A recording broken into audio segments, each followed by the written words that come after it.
Welcome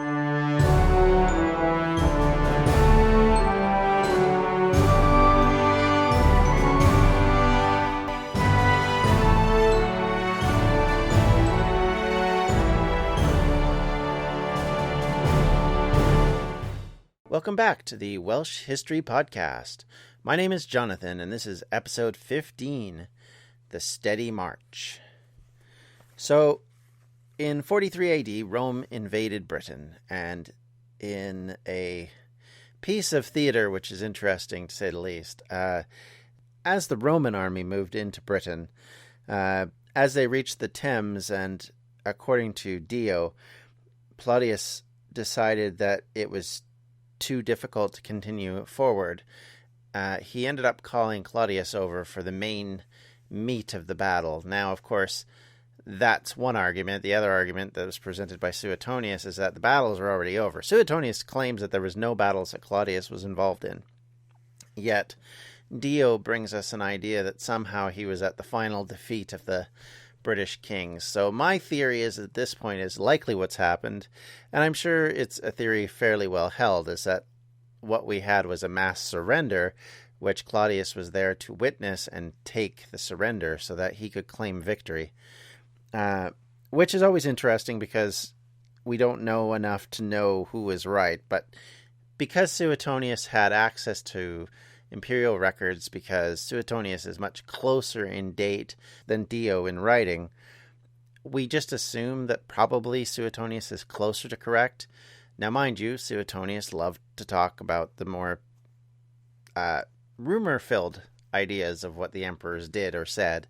In fact, when Claudius dies, Suetonius brings up a rumor that he was poisoned, and then starts to make educated guesses as to who might be involved. So it's completely speculation, but yet it's acted and written as if it's almost fact. So whenever you run into these problems, you're kind of stuck because you don't know who to believe or what to do. So we just have to take more or less their word for it and kind of compare and contrast to others.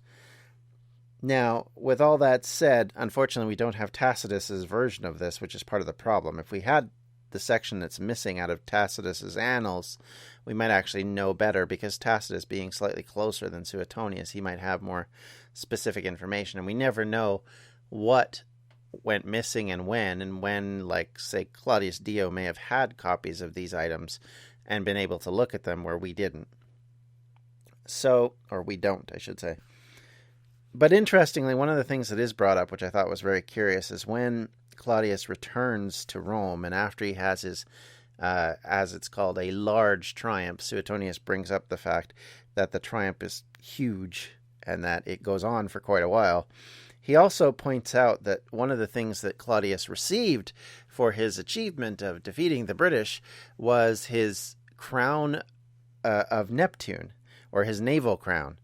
And this was to be received as basically him conquering the ocean, or Oceanus, which I think is an interesting little side note, is that he receives this crown for defeating the ocean. So crossing the ocean was seen as a military achievement, because obviously to the Romans the ocean was a scary thing. So anytime you could defeat Neptune, you got to make an issue of it, apparently.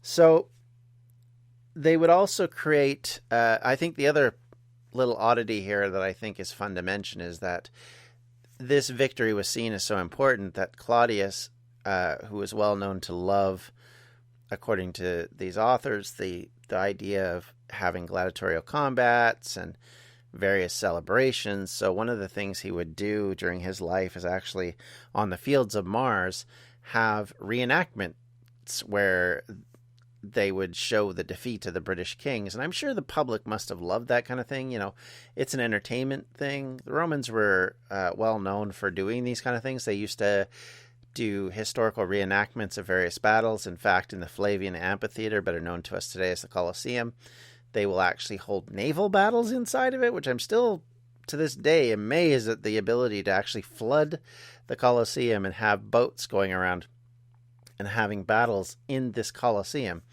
And that's just such a feat of infrastructure that it's just, I don't know how they went and did it, but nonetheless, the fact remains is that they were fascinated with these kind of things, and they love to do these sort of things. To be honest, not dissimilar to a lot of people today who like to do Civil War reenactments, both in the UK and the US, of different civil wars, needless to say, or people who like to dress up in medieval garb and do reenactments of various battles, or even just ways of life to some extent.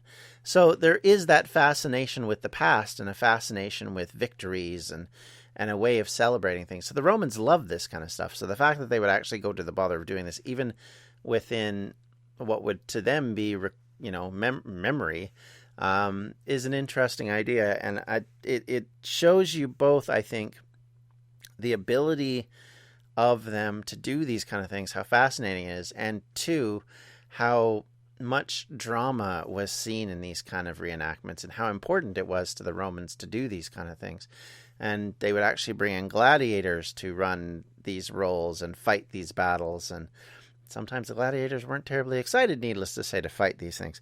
One of the other things that's brought up at this point as well is that at this stage, we start to get British gladiators into the Roman areas. So in other words, as they're capturing warriors that fought against them and taking them back to Rome, they end up fighting for the Roman pleasure, which I'm sure they weren't terribly pleased with or happy about, but it was one of the few legitimate ways that you could get free, is to continue to be a winner in the gladiatorial combat field. So there were ways of getting out of it eventually, but they were neither easy nor straightforward. And of course, your life expectancy as a gladiator wasn't high. Meanwhile, back in Britain, as Claudius goes home, has his celebrations, has his big old reenactment ceremonies, gets, lauded for all his achievements. His wife is murdered. He gets a new wife who just happens to be his niece. Back in Britain, there's still a war to be fought, and Claudius is now currently having his commanders move out of the southeast of England and start to move towards the west. As he does this, he runs into a lot more military resistance. How do we know this? Because some of the records talk about the fact that Vespasian, who's actually fighting in Britain at the time, future Emperor Galba, also was fighting in that area. He was headed more towards the Midlands and probably was one of the first to come up against the Welsh tribes at that point. He would expand the borders along with his fellow legionary leaders. Vespasian actually comes up against resistance to the point where his son Titus is afraid for him and has to actually go in and relieve him, because as he's moving down the coast, taking areas like the Isle of Wight and moving closer and closer to Cornwall, he runs into some resistance, and fairly heavy resistance.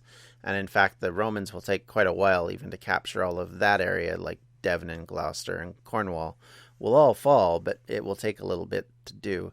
In fact, this whole period takes about 4 years, and at this point they get to kind of the first border of Roman Britain, which is effectively from Exeter north to Lincoln, and they actually set up what is called the Fosse Way, which is one of the first Roman roads.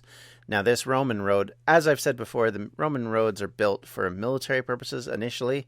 They're meant to be able to move troops quickly to all sides of their frontier. So that's one of the main things that they do at that point, is they try and set up this to create an easy way to ship troops about.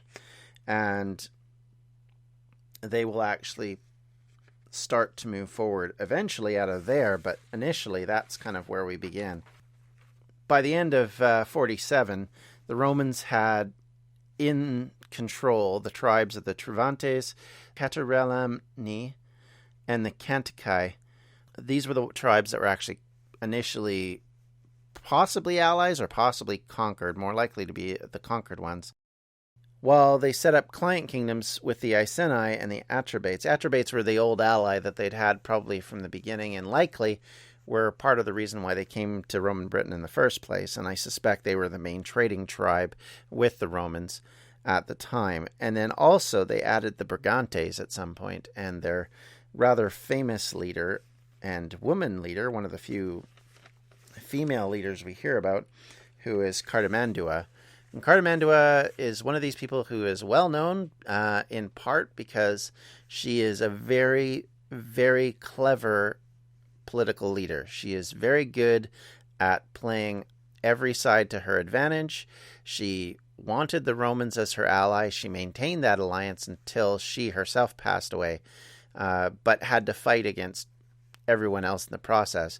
She becomes key to the Romans settling the rest of Britain because with their north kind of protected, they were able to mitigate a lot of the other stuff, because if the Brigantes were one of the biggest tribes in what was then the Iron Age Britain, and they kind of ran anything from effectively from Leeds north into southern Scotland, and because of that they had a lot of influence over the other tribes. They had a larger force to be able to stop problems, and Cartimandua ruled with a relatively iron fist, and she was quite clearly in charge of her tribe.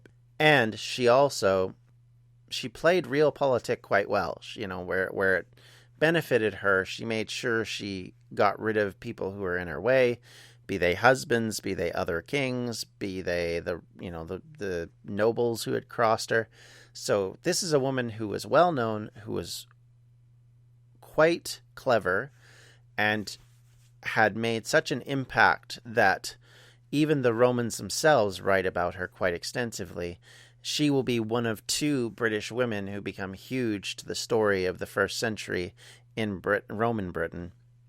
The other we will come in contact with later, known as Boudica, who will become the leader of a rebellion against the Romans. But at this stage, Cartimandua is the key figure because she's the key ally who helps mitigate a lot of the troubles that the Romans might have had in northern Britain, and uses the Brigantes to basically bring the rest of the north under control, and probably expanded her kingdom in the process. And because that's what kings do. They don't, and queens, they don't allow, if they're looking at ways of taking advantage of the Romans, one of the ways to do that is to take advantage by taking territory that they want. And likely that's probably what they did, is they settled old scores against other tribes to make sure that they got the territory that they wanted.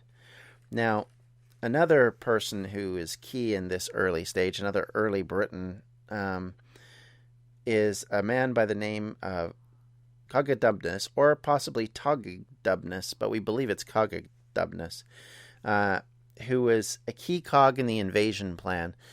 There's a lot of ideas that historians conflict on this particular subject. There is not a actual, this is who he was and that's where he came from. We know who he was. The where he came from is always the biggest question with him. And there's three options basically as to who he might have been. One, he could have been a British client king of the Romans. Two, he could have been a noble. Or three, he could have been an exile in Gaul, put on the throne by the Romans of the tribe of the Regni, or the Regnius. And this client kingdom, which isn't mentioned a lot, but yet this guy is important enough that there is some speculation that he may have been an heir to Verica, who was the king who fled to the Romans when he was dethroned, to complain to Claudius to try and get them to invade Britain in the first place. So there is some speculation that maybe that's why this guy's so important. And so effectively what he becomes is he's key to their invasion plans, and probably was key to understanding various tribes, doing negotiations, speaking the same language, and important enough that he's mentioned in all the books at the time. In fact, Tacitus mentions that he lived long enough that he was still alive when he was writing, in the 70s AD. As well, we find a marble inscription from the 1st century, which includes a mention of him as the patron of the temple of Neptune and Minerva. So this is a guy who was very much a Romanized king. In fact, his first two patronyms are Tiberius Claudius. So he was given a Roman name, and obviously under the king, either under Claudius or possibly under Nero. And so this is a Romanized client king who sets up in the area of Chichester, and in fact takes some of the territory away from the Atrabones. And he is big enough, like I said, that we find inscriptions of him even to this day in the record, as well as the writings. So we know he existed. We also know, even though there's some disagreement about how you spell his name, we do know that he was important enough that he goes beyond that point and actually lives quite a long life. So the other interesting side of him is that the palace in Chichester near Fishguard is actually a Roman villa. So he was Romanized enough that he had one of the first Roman villas in the area, which I think is also very fascinating when you kind of see those kind of things. As the areas of the southeast became Romanized, as they started to sort of settle down and become peaceful areas, basically from about 47 AD onward, Romans start to then look at settling and trying to set up, as they do in every other point when they actually dominate a landscape, they will then put in colonies. And we've talked about this before. The colonia is basically a settlement for ex-Roman soldiers. It's put in place to do three things. One, giving the soldiers land so that they have somewhere to go whenever their term ends. This gets them out of Rome so we don't overcrowd Rome.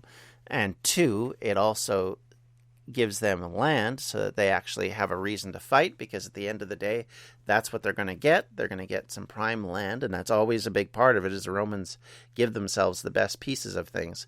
That will become a bit of an issue. Finally, and I think also key, is it gives them a level of soldiers who, while may not be your frontline troops anymore, are still well trained and have fought over years and years, so they can act like a ready-born militia if you need them to. So they have all of these purposes in mind, and they help to control the area. Now, they might have had local wives. We don't really know necessarily. They may have, because if you're a long-term Roman soldier, you fought in the army for 25 years, likelihood is, and this is speculation on my part, is you're not necessarily going to have wives and kids living back in Italy, because that's a long way to go when you're fighting on the borders of Germany or on the borders of places like Britain. And so likely these men will settle, and where they fought, they may have gained wives there, through booty, through slavery, through rape, through all sorts of different things. They may have families and like I said, wives already. So this group then moves into the area, and they settle there and become a fixture in the landscape. And they create Romanized cities, civitas as they're called.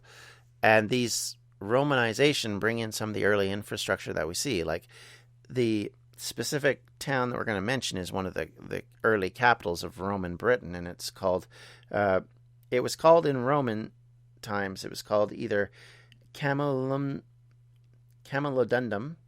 or it was called the Colonia Victricus, which basically refers to a place which we now know today as Colchester. And Colchester, of course, originates from the idea of possibly of a colony, Colchester. Location is such that it's in one of the nicest farmland areas. They kind of create friction by taking out over some of the nicer growing areas in southeast Britain to do this, and this will create problems with the tribes that they've already dominated. This is part of the problem that the British and Romans have right from the get-go for the next century, basically, is the Romans do things like Romans do things. They don't do things like the locals do. And so if that doesn't work for them, they don't change. They continue to do that. And so you end up having this problem of eventually either the Romans go in and try and wipe you out, you go in and try and wipe them out, or conversely, eventually just by mere domination, you become Romanized. And in Britain, we kind of get all three. We get the Romans basically trying to wipe out certain tribes to make sure that they don't become a problem again. We have the tribes themselves trying to wipe out the Romans, and we're going to talk about this with Boudica specifically, but there's others who try it as well. And conversely, we end up with the Romanization of Britain, for the most part at that point later on, as the Roman fact dominates the landscape and dominates most of what we know as Britain, including all of England, most of Wales, and even a small portion of Scotland. Now, as the Roman borders start to get firmed up, the later Roman governor after Claudius decides that he needs to stop the revolts and rebellions and resistance which is coming up to the west of the Romans at this point. At this stage, they still have a military boundary that was based on the Fosse Way, and in 47, they start to move inland and start to head towards Wales. And at that point, they get into a huge confrontation with Welsh tribes and with some of the northern tribes, who then start to work together. And in fact, the Brigantes will get involved in this. And again, this goes back to Cartimandua being clever and sort of able to play both sides. And we'll see later that she creates alliances with certain tribes to fight against the Romans. And then the next thing you know, she's on the other side with the Romans. In the meantime, one of the real thorns in the sides of the Romans at that point, the real reason why the resistance has remained so strong, is a guy by the name of Caratacus, who is a leader of one of the British tribes that was defeated early on. In fact, he is one of the ones that is supposed to have submitted to Claudius. But apparently he wasn't really fond of that whole thing and spent the rest of his life after that resisting the Romans. And he would actually go into Wales, and in the area of Wales would stir up the tribes to fight against them. And one of the tribes he stirs up is the Silures, who become a huge problem for the Romans. The Silures will become legendary in the way they resist the Romans, to the point where the Romans will then send a legion in to settle them down. And his resistance is key, as I said, to what happens later. And in fact, he becomes sort of the center of British unity and is almost like the High King fighting against the Romans. So the Romans know they have problems, and he is a key problem that they have to deal with.